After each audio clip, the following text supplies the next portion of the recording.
Primitive War. A novel by Ethan Pettis. Read by Wayne June.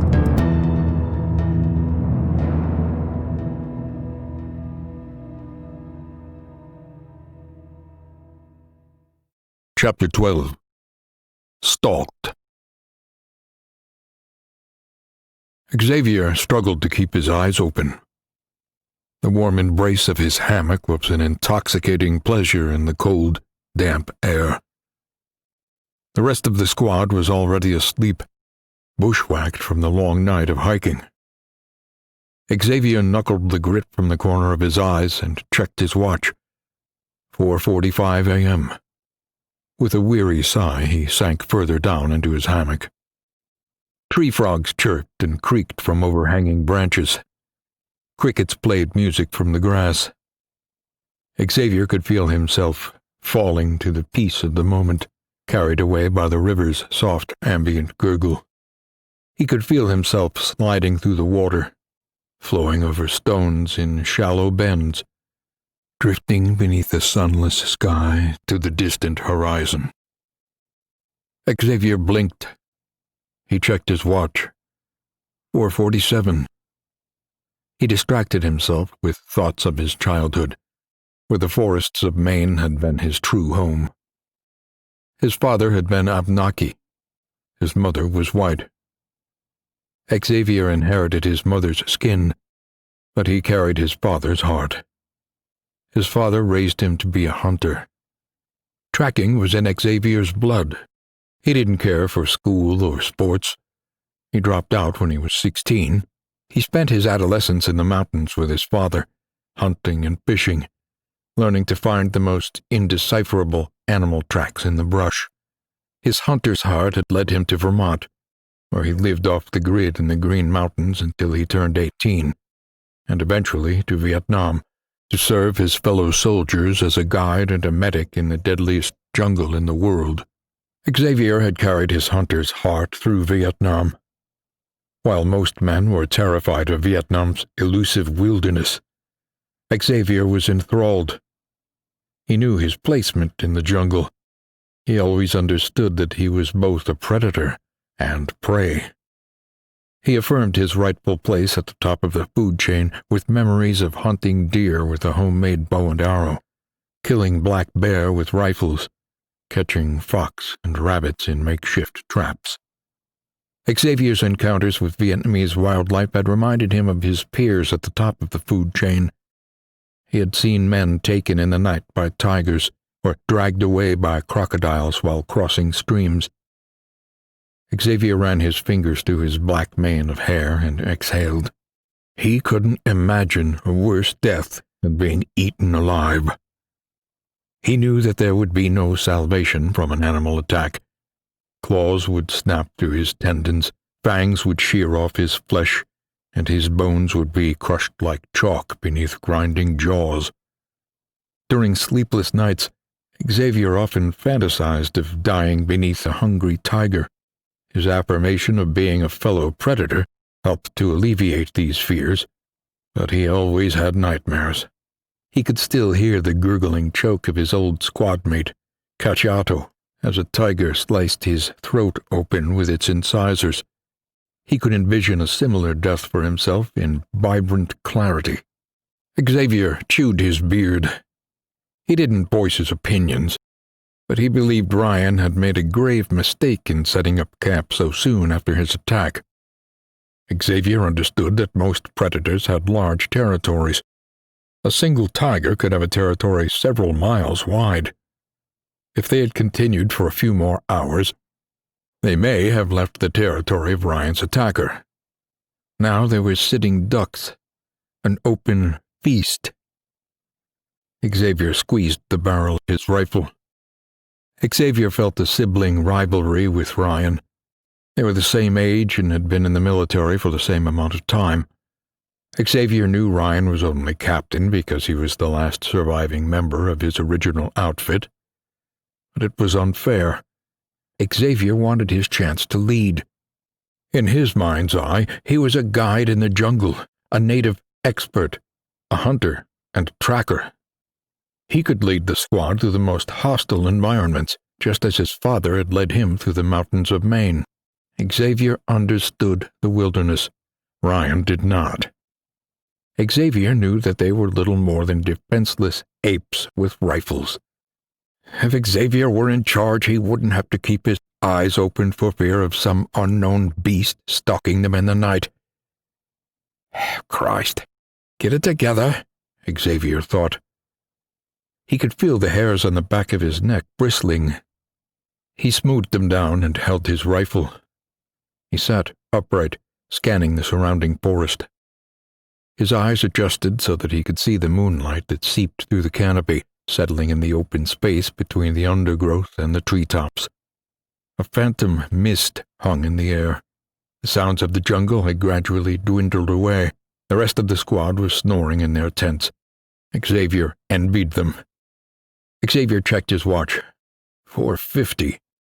It was amazing how time could play tricks on the mind. In a matter of hours, the sun would rise and they would be safe from further predation. Xavier rubbed his temples. He would be lucky to get any sleep by then. Xavier paused, raising his head to face the forest. The jungle was silent. Xavier lifted his rifle and peered at the mist that lingered in the forest beyond. The longer he stared, the more shapes materialized in the blurry dark. He could faintly detect the moonlight illuminating the space between the trees, giving depth to the flat image of his surroundings. He suddenly felt exposed. The clearing they were camped in was much too open to attack. The pillars of dead trees made it difficult for him to see, and he began to feel angry with Ryan for choosing such a poor campsite. Xavier faced forward and bolted upright. Yellow eyes stared back at him from the forest. Xavier didn't move, didn't breathe. He didn't even think. Fresh sweat dampened his clothes. He was transfixed by the cold stare of the amber eyes. At first he thought that they might have belonged to a tiger, but then he watched the eyes climb higher, into the treetops. Xavier knew that tigers rarely climbed trees, but a bear would. Xavier would have been content with this theory. A bear wouldn't be so bad. But then he saw another pair of eyes blink open to his left. The M16A1 shook in his hands. Another pair of eyes shone from a tree trunk across the clearing, 30 feet off the ground. Half a dozen eyes watched him from the darkness. Xavier tried to remain calm despite his rapid-fire heartbeat.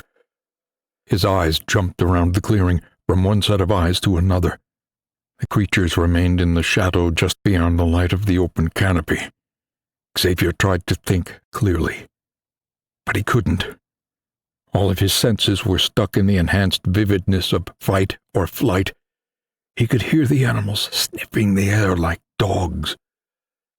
The M16A1 was forgotten in his hands. Now it was the same as a crucifix, a symbol to repel evil and keep some sense of sanity in his mind. Thoughts began to appear in overdrive. Are these creatures pack hunters? Are they simply coming together for a feeding frenzy? What are they? How big are they? How fast are they? Am I going to die? Claws skittered across the tree bark above Xavier's head, and splinters rained onto his hammock. All of Xavier's thoughts left him at once. His head slowly tilted back, and he stared up into the eyes of a creature 10 feet above him. The creature's body was outlined in stars. Its body was the size of a wolf with a thick coat of shining iridescent feathers and a long snout filled with glistening fangs. It held onto the tree with a pair of wing-like forearms, and its long tail stood up straight like a flag. Xavier was paralyzed. A whimper choked in his throat. The creature's tail flicked back and forth with the cold excitement of a cat. I'm going to die, Xavier thought. His head fell forward and he saw several more creatures emerge from the undergrowth. They purred as they approached, their heads bobbing like herons as they moved. Their glowing eyes drifted through the darkness. A few of the creatures sniffed the tents, baring their teeth. Xavier wanted to scream and wake up the others, but he knew this would only incite a bloodbath. He somehow knew that the creatures would be triggered by his screams. There was no escape. They were surrounded. One of the creatures suddenly lifted its head and snorted furiously. It hissed lowly, like a burst of steam, and the other creatures stopped. They stood on their hind legs, tucked their arms against their sides, and sniffed the air. One of the creatures chuffed, and the animal above Xavier growled. Xavier could see they were tense. They hopped around on their back legs, glancing at the jungle with jerking movements of their heads. Then, as quickly as they had appeared, they scrambled up the surrounding trees and leapt away from trunk to trunk, creating a roar of shaking leaves as they went. Xavier watched the treetops until they became still and vacant. He was stunned. Somewhere in the far-off jungle there was a powerful thump, and the ground shook. Xavier jerked his head back up. His hammock swayed between the shivering trees. There was a second thump, like a tree had fallen, and the ground shook again. A flock of birds exploded from the distant treetops and spiraled upward like a flurry of shadows swirling across the pale face of the moon. It seemed like a giant mallet was striking the earth, making it rumble and shake, more powerful with each successive impact. There were footsteps, and they were getting closer. Xavier fell out of his hammock and scrambled on his hands and knees to the closest tent. He grabbed the fabric and shook it wildly. "Eli! Miller! Wake up!" Xavier hissed. "Let me in! Wake up!" Yeah, Mama son. More syrup," Eli grumbled. "Wake up, Eli, you stupid bastard!" Xavier growled. The muffled footfalls reverberated through Xavier's bones, and he could hear the trees creaking as they bent away from a powerful force. The footsteps sounded like landmines exploding beneath the soil. He was amazed that the others were able to sleep at all. Xavier scrambled to the other side of the tent and tried to unzip it, but the zipper kept slipping out of his jittery, sweating fingers. The ground stopped rumbling and the trees swayed at the edge of the clearing. Xavier laid down in the shadow of the tent. Something was breathing heavily from just beyond the stand of trees.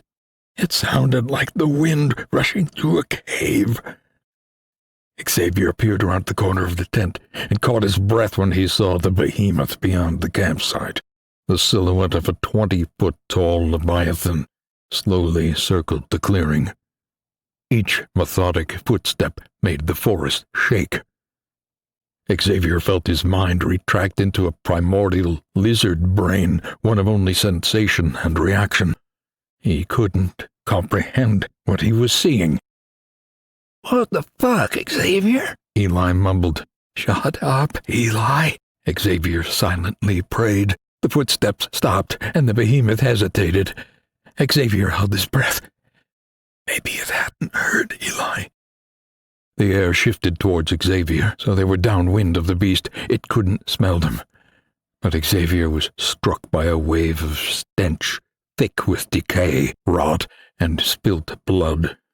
He choked back bile. If they were downwind, they might be safe. Xavier couldn't conjure anything other than the hope that they were safe. All other thoughts had left him.